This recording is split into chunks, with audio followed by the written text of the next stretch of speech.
Hello everyone મિત્રો, જય દ્વારકાધીશ, જય શ્રી કૃષ્ણ મિત્રો જે આપણો આ વિડીયો ખાલી ને ખાલી રિસ્ક મેનેજમેન્ટ ઉપર રહેવાનો છે. ઓકે, એટલે કે ફંડેડ એકાઉન્ટ જે પણ લોકો ટ્રેડ કરે છે એ લોકોને કયા રિસ્ક મેનેજમેન્ટ સાથે ટ્રેડ કરવું અને કઈ રીતના ફાસ્ટ અને ઇઝીલી આપણે પાસ કરી શકીએ. ઓકે, જેથી આપણો ટાઈમ પણ ના બગડે અને એકાઉન્ટ ઇઝીલી ક્લિયર થઈ જાય. ઓકે, હવે આપણે રિસ્ક મેનેજમેન્ટ ઉપર વાત કરતા પહેલા તમારી પાસે કયું એકાઉન્ટ છે એ હોવું જરૂરી છે. ઓકે, હવે માની લો કે આપણે આજે સમજવાના છીએ 10K ના 2 સ્ટેપ એકાઉન્ટ સાથે. ઓકે, હવે જેને પણ 1 સ્ટેપ અથવા તો ઇન્સ્ટન્ટ એકાઉન્ટ છે એ લોકો કોમેન્ટ સેક્શનમાં લખી નાખજો 1 સ્ટેપ ઇન્સ્ટન્ટ. ઓકે, જેથી શું કરું કે એ કોમેન્ટ જોઈને મને ખબર પડે કે આટલા લોકો પાસે 1 સ્ટેપ ઇન્સ્ટન્ટ એકાઉન્ટ છે, તો એના બેઝિસ ઉપર હું એનો પણ એક વિડીયો બનાવી દઈશ કે તમારે કઈ રીતના ફંડેડ એકાઉન્ટમાંથી પે આઉટ તમે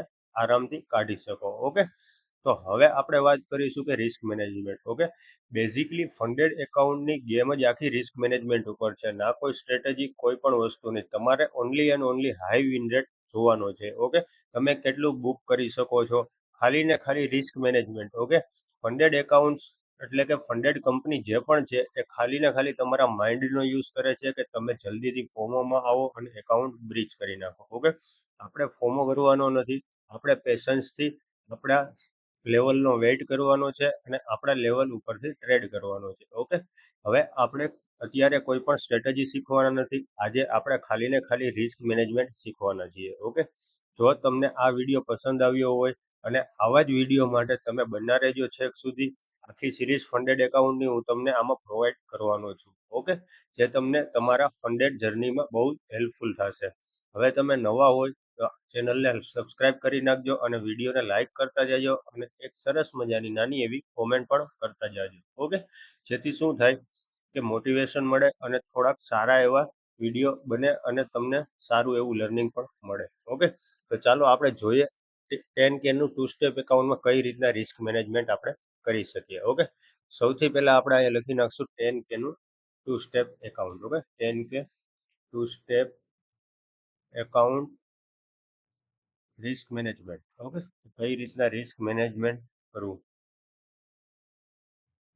હવે 10K ના 2 સ્ટેપના એકાઉન્ટમાં તમને કેટલું રિસ્ક મળે છે આપણે અહીંયા લઈ લઈએ એક જ મિનિટ. ઓકે, 10K ના 2 સ્ટેપમાં તમને કેટલું રિસ્ક મળે છે.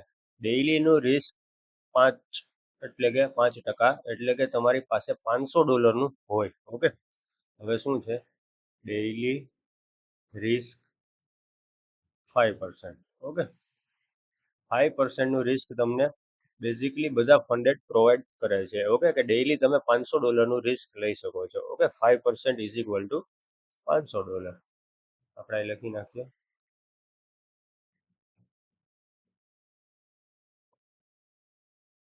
ઇઝ ઇક્વલ ટુ 500 USD, એટલે કે $500. ઓકે, હવે શું કરવાનું છે અને તમારી પાસે ટાર્ગેટ કેટલો હોય છે 10K ના ફર્સ્ટ સ્ટેપ પાસ કરવા માટે 8%. 8% એટલે $800. ઓકે, હવે ટાર્ગેટ આપણો કેટલો છે, target $800. Okay, 8% is equal to $800. Okay, તમારે બનાવવાના પહેલા ફેઝમાં $800 છે. ઓકે, હવે તમારે કઈ રીતના ટ્રેડિંગ કરવાનું છે કે તમારે ડેઇલી લોસ લિમિટ 500ની છે અને તમારો ટાર્ગેટ $800 છે. ઓકે, હવે તમારી પાસે 10K નું 2 સ્ટેપ એકાઉન્ટ છે. હવે $500માંથી તમારે પહેલા ટ્રેડમાં રિસ્ક લેવાનું છે $150. ઓકે, 150 થી $200, એટલે કે તમારે 1% લઈને 2% સુધી 1.5%, 1.5% થી લઈને 2% સુધી. ઓકે, આટલું રિસ્ક લેવાનું છે. એટલે કે શું થશે, એટલે તમારે trade number 1 is equal to તમારે $150 થી લઈને $200 સુધીનું રિસ્ક લેવાનું છે. ઓકે, આટલું રિસ્ક લેશો તો સામે તમે ઇઝીલી 1:2 નો ટાર્ગેટ પ્લાન કરી શકો. ઓકે, 1.5% થી 2% અને $150 થી લઈને $200. ઓકે, હવે તમારે પહેલા ટ્રેડમાં $150 લઈને $200 સુધીનો સ્ટોપ લોસ રાખવાનો છે, એનાથી વધુ સ્ટોપ લોસ રાખવાનો નથી. એ પ્રમાણે તમારે ક્વોન્ટિટીને મેનેજ કરવાની છે. ઓકે, હવે હું બેઝિકલી 1 અવરના ટાઈમ ફ્રેમમાં ટ્રેડ કરું છું, એટલે મારો સ્ટોપ લોસ નાની ક્વોન્ટિટીએ મોટો બનતો હોય છે. ઓકે, એટલે 1 અવરના ટાઈમ ફ્રેમમાં હું $150 થી $200 સ્ટોપ લોસ મૂકું છું. ઓકે, હવે સામે તમારે ટાર્ગેટ કેટલો સેટ કરવાનો છે? સામે તમારે ટાર્ગેટ સેટ કરવાનો છે, ટાર્ગેટ કેટલો સેટ કરવાનો છે? $300 થી લઈને $400, એટલે કે ઓલમોસ્ટ 1:2. ઓકે, 1:2 તમારે સેટ કરવાનું છે. જુઓ,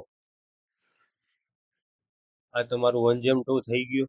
ઓકે, એટલે શું થશે કે ડાયરેક્ટ તમારું એકાઉન્ટ કેટલા % અપ જશે? 3% થી લઈને 3% થી લઈને 4%. ઓકે, આટલું એકાઉન્ટ તમારું પ્લસ જશે, એટલે તમારું હાફ એકાઉન્ટ તો પહેલા જ ટ્રેડમાં ક્લિયર થઈ જશે જો ટીપી આવશે તો. હવે માની લો કે આમાં એસએલ આવ્યો. ઓકે, પહેલા ટ્રેડમાં એસએલ આવ્યો. શું આવ્યું? આમાં આવ્યો સ્ટોપ લોસ એસએલ. ટીપી આવશે તો 4% અપ થઈ જ જવાનું છે. હવે માની લો કે આમાં એસએલ આવ્યો, તો શું કરવાનું છે કે તમારે સીધી ક્વોન્ટિટી રિડ્યુસ કરવાની છે, સ્ટોપ લોસ રિડ્યુસ કરવાનો છે. ઓકે, સ્ટોપ લોસ રિડ્યુસ કરીને તમારે 1% આવી જવાનું છે. ઓકે, ઓનલી એન્ડ ઓનલી અડધા ટકાથી લઈને 1% સુધી. એટલે તમારે આમાં સ્ટોપ લોસ આવી ગયો. જો માની લ્યો કે આ સ્ટોપ લોસ છે તમારો. ઓકે, આમાં સ્ટોપ લોસ આવ્યો, તો પછી નેક્સ્ટ ટ્રેડ તમારો સેકન્ડ ટ્રેડ જે પણ હશે એ સેકન્ડ ટ્રેડને તમારે ટ્રેડ નંબર 2. ઓકે, સેકન્ડ ટ્રેડને તમારે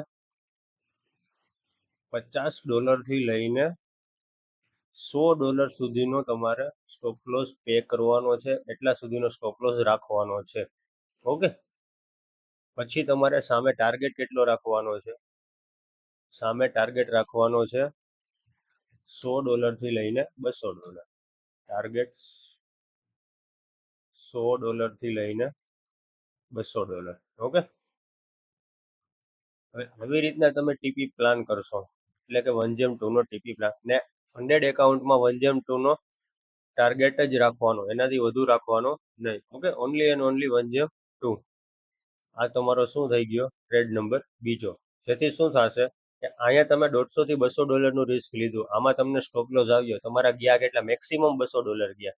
બીજા ટ્રેડમાં તમે 50 થી $100 નું રિસ્ક લીધું, કેટલા ગયા? તમારા મેક્સિમમ $100 જશે. ઓકે, કદાચ જો આમાં ટીપી આવી ગયો તો તમારા પાછા $200 બની જશે, એકાઉન્ટ બ્રેક ઇવન ઉપર આવી જશે. ઓકે, આ એકાઉન્ટ $200 નો ટીપી આવશે, તો આ એકાઉન્ટ પાછું બ્રેક ઇવન ઉપર આવી જશે, અને પાછું તમારે આટલું જ રિસ્ક લેવાનું છે, $300 થી $400 સુધીનું. ઓકે, આ જ સાયકલને તમારે ફેરવવાની છે.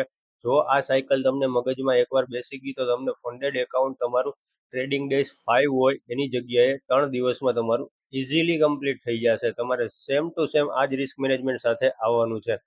હવે જો તમને બેમાં એસએલ આવે છે તો પછી શું કરવાનું છે કે પાછી ક્વોન્ટિટી રિડ્યુસ કરીને 0.25 થી અડધો ટકો. ઓકે, જ્યાં સુધી તમને ટીપી ન આવી જાય ત્યાં સુધી તમારે ક્વોન્ટિટીને રિડ્યુસ કરી નાખવાની છે.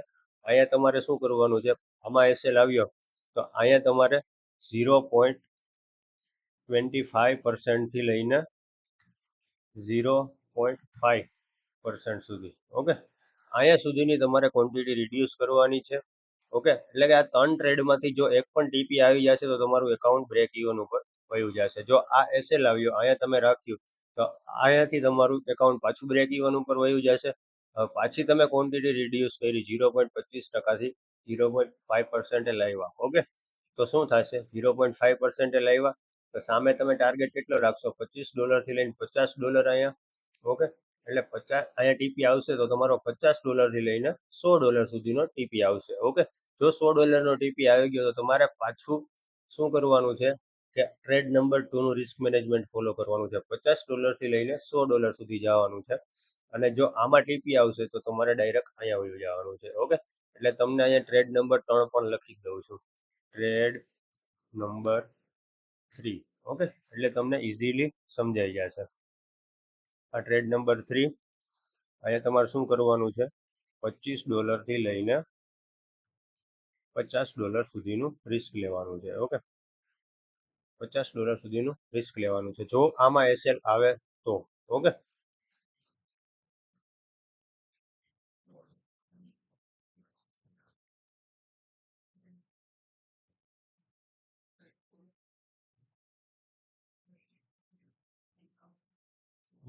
આમાં એસએલ આવે તો જો આ એસએલ. ઓકે, પછી તમારું રિસ્ક આટલું તમારે માર્કેટને આપવાનું છે. હવે ટ્રેડ નંબર 3 માં શું થશે કે $25 થી લઈને $50, એમાં તમે ટાર્ગેટ કેટલો મૂકશો? ટાર્ગેટ ઇઝ ઇક્વલ ટુ $50 થી લઈને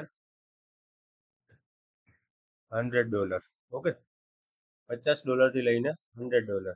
ઓકે, આ તમારો ટીપી 1/2 નો ટ્રેડ નંબર 3 નો.